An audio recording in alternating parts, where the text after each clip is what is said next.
Welcome to Glisso English. Real life stories. Have you ever felt invisible at work? Not fired, not warned, not even criticized, just slowly removed. One day, everything feels normal. You're busy, you're responsible, you're part of the team. And then, little by little, something changes. You are no longer invited to important meetings. Your ideas are no longer requested. Your projects are given to someone else. No one says you are being replaced, but you can feel it. This is a story about something many professionals experience, but few people talk about. It is called the quiet termination. It is when a company does not fire you directly. Instead, they slowly reduce your role until you feel you have no choice but to leave. In this story, you will follow one employee who begins to notice small changes that slowly become impossible to ignore. Will they stay silent? Will they confront their boss? Or will they take control before it's too late? Let's begin. It started with something small. On Monday morning, I opened my calendar like I always do. I had coffee in my hand. I was ready for the week. There was usually a meeting at 10 a.m. every Monday, the strategy meeting. I had attended that meeting for 3 years. I helped build the strategy. I presented updates. My manager always asked for my opinion. But that morning, it wasn't there. I thought it was a mistake. Maybe the assistant forgot to invite me. Maybe the time changed. So I checked my email. Nothing. I told myself not to overthink it. It's just one meeting. At 10:15, I walked past the conference room. The door was closed. Inside, I could see my team. My manager was speaking. Slides were on the screen. The meeting was happening without me. I stood there for a moment, confused. Did they forget me?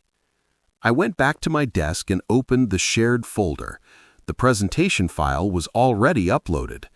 The title said, Q4 Growth Plan, Revised. Revised? No one had asked for my input. At 11:30, the meeting ended. My coworkers walked back to their desks. No one mentioned it to me. Later that afternoon, I received an email sharing notes from today's strategy meeting. Everyone was copied, including me. I read the notes carefully. New goals, new responsibilities, new deadlines. And next to one major project, my project, it said, Lead, Daniel. Daniel is the junior analyst on our team. No explanation. No conversation, no warning, just a quiet change. I stared at the screen for a long time. Maybe it was temporary. Maybe they needed extra support. Maybe I was imagining things. But deep down, I felt something shift. It was small, almost invisible, but it was the beginning. The next morning, I tried to act normal. Maybe I misunderstood the meeting notes. Maybe Daniel was only helping. I decided to speak to my manager directly. Around 2 p.m., I knocked on her office door. "Do you have a minute?" I asked. She smiled. "Of course, come in." I sat down and tried to sound calm. "I saw the strategy notes yesterday. I noticed Daniel is leading the Q4 growth project. I just wanted to clarify my role." She nodded slowly. "Yes," she said, "we're giving Daniel more responsibility. It's a good development opportunity for him." Development opportunity. I waited for her to explain what that meant for me. She didn't. "So, what would you like me to focus on?" I asked. "You can support him," she replied. "Share your knowledge. Guide him if needed." Support him. I built that project from the beginning. I worked late nights. I solved the first big problems. I presented it to leadership. And now I was supposed to guide someone else while they led it. I see, I said quietly. She looked at her computer screen while talking. This will free you up, she continued. We're thinking about shifting your responsibilities. Shifting, another word with no clear meaning. When will we discuss the new responsibilities? I asked. We're still figuring that out, she said. For now, just help Daniel transition. Transition. That word stayed in my mind. When I left her office, I felt something I couldn't fully explain. It wasn't anger. It wasn't fear. It was uncertainty. Back at my desk, Daniel walked over to me. Hey, he said, smiling. I guess we're working closely now. I'll need access to all your files. All my files. Of course, I replied. I shared the folders, the data, the plans. And as I watched him open the documents I had created, I felt like I was slowly handing over something important, not because I wanted to, but because I had no choice. That afternoon, I noticed something else. New meetings were added to Daniel's calendar, meetings with senior leadership, meetings I used to attend. My calendar, however, was becoming quieter. And for the first time, I asked myself a difficult question. Was this really about giving Daniel an opportunity, or was it about taking one away from me? At first, nothing looked different. I still had a job, I still had my desk, I still received emails. But something felt quieter. No one asked for my opinion anymore. Before, my manager would stop by my desk and say, "What do you think about this idea?" Now, she walked past me. One afternoon, I heard laughter from the small meeting room near the kitchen. The door was half open. My team was inside. They were discussing the new growth strategy.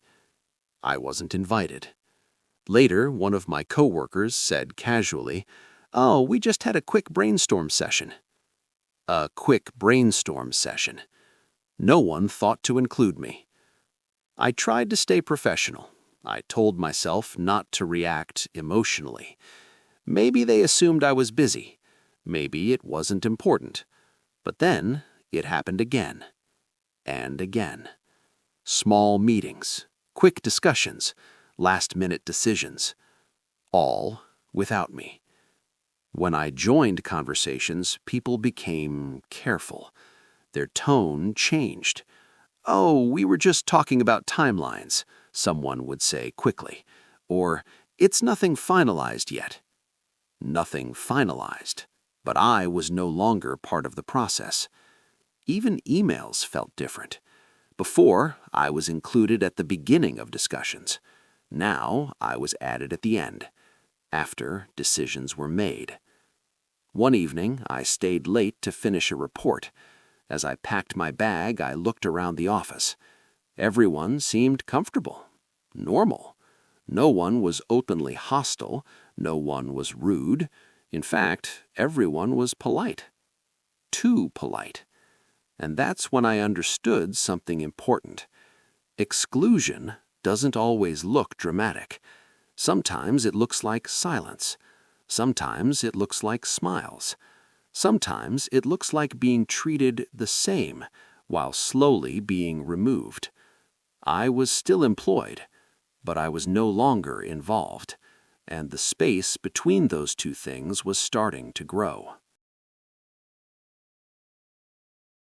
A week later, I had my one-on-one with my manager.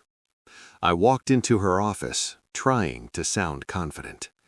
She smiled, but it didn't reach her eyes. "Let's talk about your performance," she said. My heart skipped a beat. Performance? I had always received good reviews. She continued, "I've noticed some concerns about alignment and leadership presence." Alignment, leadership presence. 2 words, no examples, No specifics. I nodded slowly. Can you explain? She hesitated. It's just, sometimes your approach doesn't completely match the team's direction. I tried to process her words. Was this about the meetings I wasn't invited to? Was this about my project being given to Daniel? Can you give me a concrete example? I asked. She looked at her screen, typing something. Nothing specific right now. I just want you to be aware. Aware. That word hit me. Aware that maybe my role was shrinking. Aware that maybe I was being replaced. I left her office with a strange mix of confusion and unease. Back at my desk, I reread the notes from our conversation.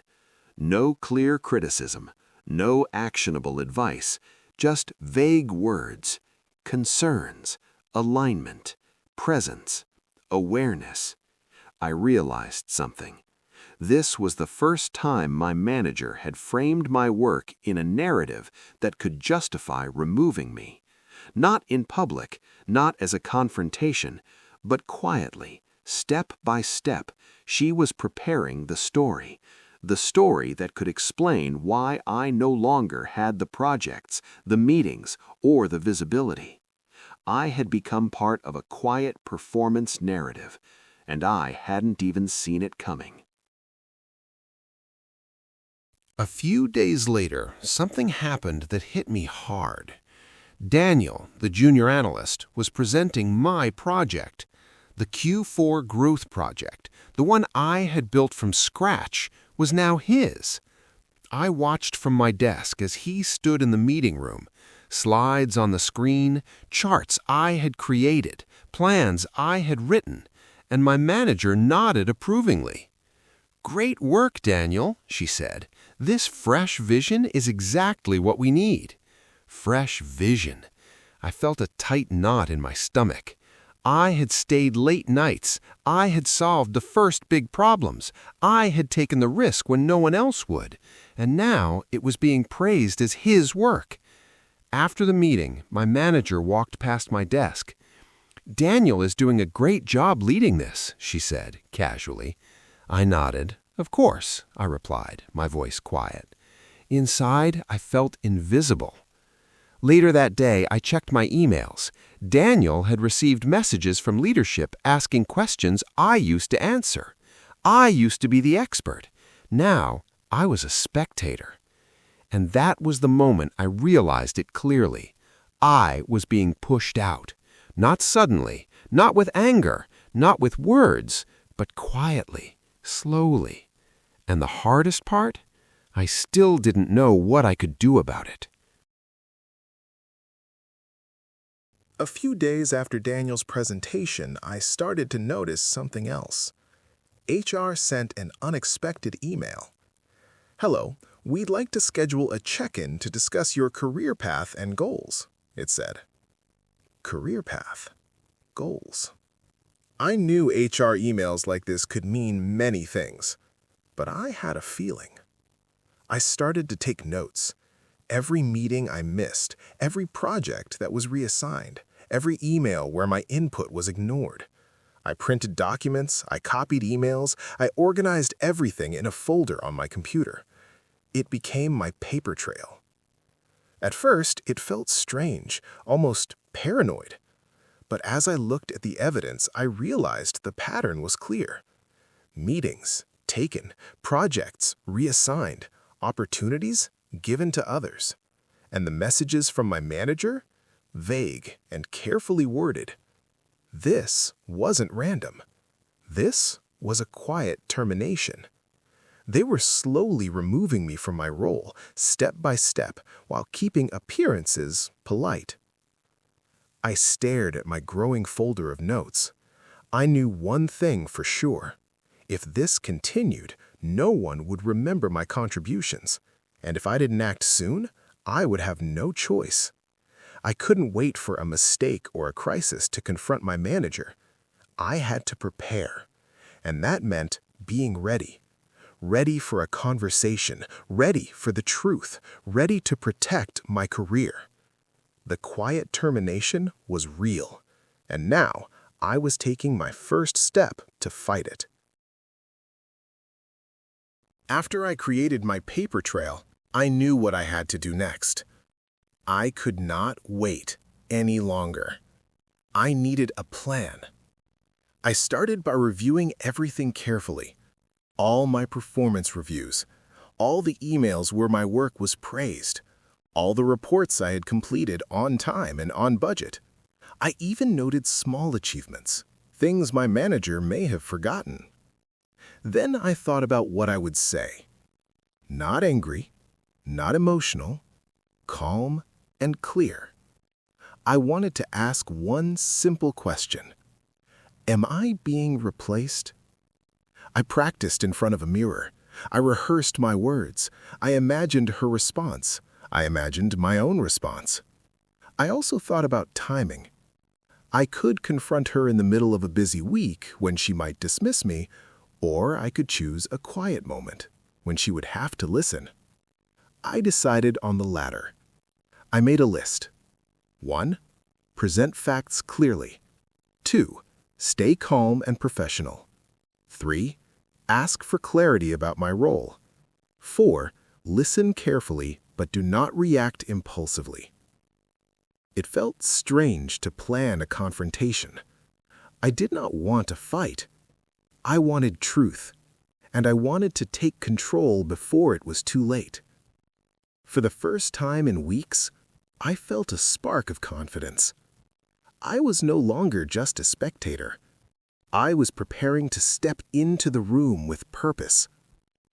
The quiet termination had started, but now I was ready to face it. The day finally came. I took a deep breath before knocking on my manager's office door. "Do you have a moment?" I asked. "Of course," she said, looking up from her computer. I walked in and sat down. My hands were steady, my mind was clear. "I wanted to talk about my role and responsibilities," I began. She nodded. "Sure, what's on your mind?" I spoke slowly, carefully, without emotion. "I've noticed a pattern over the past few weeks. I have been left out of meetings, my projects have been reassigned, I am often only copied on decisions after they are made. I want to understand what is happening." Her eyes shifted. She hesitated. "I'm just trying to do my job," I continued. "I want to know if I am being replaced or if my responsibilities are changing temporarily." She sighed and leaned back in her chair. "It's true," she said. "We are restructuring the team. Some roles are changing, including yours." I stayed calm, listening carefully. "This is not personal," she added. "It's about the company's future direction." I nodded. "I understand," I said, "but I need clarity so I can plan my work and my career." She looked at me for a long moment. Then she explained the plan. Projects I had led would move to other team members. I would be given new responsibilities. My role was not ending immediately, but it was changing. I left the office with mixed feelings: relief, confusion, anger, but most of all, a sense of clarity. I finally had the truth, and with truth comes choice. After the meeting, I finally understood the full picture. The changes were real, not temporary, not small, not accidental. The company was quietly restructuring. My role had been gradually minimized. My projects had been given to others. My meetings had been silently reassigned. It wasn't personal, my manager had said, but I felt the truth anyway. I had been managed out quietly. They had planned it so carefully that I almost didn't notice. I thought about the past few weeks, the missing meetings, the reassigned projects, the vague performance feedback. Everything made sense now. I was no longer just a team member. I was a placeholder, someone to guide the junior employee while the company transitioned me out. It was a harsh reality, But with clarity came power. I had documented everything. I had evidence of my work. I knew exactly what had happened. And that meant I had options. I could negotiate an exit. I could escalate the situation to HR. I could accept the new role or plan my next move carefully. The company had tried to control the situation quietly, but I wasn't powerless. I had the truth. I had preparation. I had choice. And for the first time in weeks, I felt in control again. The quiet termination was almost complete, but I was ready to decide my next step. I sat at my desk, staring at the folder I had carefully prepared. Everything was there. Emails, performance reviews, meeting notes, my contributions. I had clarity. I had proof. I had power. Now, it was time to make a choice. I could stay, accept the new role, work quietly while my projects were taken from me, try to prove myself again. Or I could leave, take control of my career, find a place where my work was valued. I thought about what I had learned over the past weeks. I realized something important. A job is not just about work. It's about respect, recognition, opportunity. And I deserved all of that. I made my decision. I requested a meeting with HR. I presented my documentation. I negotiated a clear exit plan, fair, professional, and on my terms. It wasn't easy. It wasn't simple. But I felt a sense of relief I hadn't felt in weeks. For the first time, I wasn't a passive observer. I wasn't a silent victim. I was in control. The quiet termination had forced me to act, and in doing so, I regained my power. Sometimes life removes opportunities quietly. Sometimes people are sidelined without warning. But the story doesn't have to end there. You can choose how to respond. You can take action. You can reclaim your path. And that choice, that is where real strength begins. Thank you for listening to The Quiet Termination. This story shows how work can change quietly, sometimes without warning. It also reminds us that even in difficult situations, we have choices. We can stay silent, or we can take action. We can wait, or we can prepare.